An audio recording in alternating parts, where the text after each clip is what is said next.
শিক্ষার্থীরা সবাই কেমন আছো? আশা করি সবাই ভালো আছো। বর্তমানে করোনা পরিস্থিতি কিন্তু দিন দিন আরও ভয়ঙ্কর হচ্ছে। এমত অবস্থায় দেশের সকল শিক্ষা প্রতিষ্ঠানের জন্য একটি নতুন সিদ্ধান্ত আসছে। তো এখানে সকল শিক্ষা প্রতিষ্ঠান নিয়ে একটি আপডেট জানানো হয়েছে। তো আজকের এই ভিডিওতে আমরা তোমাদের এই আপডেটটি বিস্তারিত জানাবো। এখানে আরেকটা গুরুত্বপূর্ণ কথা হলো, আমাদের এই চ্যানেলে ষষ্ঠ থেকে নবম দশম শ্রেণীর অর্ধবার্ষিক পরীক্ষার সাজেশন দেওয়া হবে। তো তোমরা যারা অর্ধবার্ষিক পরীক্ষার সাজেশন পেতে চাও তারা অবশ্যই আমাদের এই চ্যানেলটি সাবস্ক্রাইব করে নোটিফিকেশন অন করে রাখো, যাতে আমরা সাজেশনগুলো আমাদের এই চ্যানেলে আপলোড দিলে তোমাদের কাছে নোটিফিকেশন পৌঁছে যেতে পারে। আশা করি বুঝতে পেরেছো। তো আমরা ভিডিওর মূল বিষয় আসি। আমরা আপডেটটা জানি।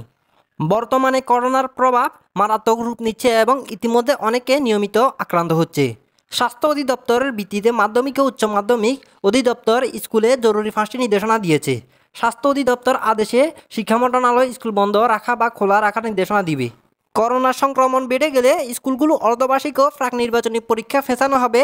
জরুরি পরিস্থিতি তৈরি হয় তাহলে অর্ধবার্ষিক ও প্রাক নির্বাচনী পরীক্ষা সংক্ষিপ্ত করে নেওয়া হবে। কিন্তু শিক্ষা মন্ত্রণালয় অর্ধবার্ষিক ও প্রাক নির্বাচনী পরীক্ষা পেঁচানোর চূড়ান্ত সিদ্ধান্ত এখনও দেয়নি। যদি পরিস্থিতি এখন যেমন রয়েছে তার থেকে যদি আরও খারাপ হয়ে যায়, তাহলে স্বাস্থ্য অধিদপ্তর থেকে শিক্ষা মন্ত্রণালয়গুলোকে বলা হবে সকল শিক্ষা প্রতিষ্ঠান খোলা রাখবে নাকি বন্ধ থাকবে।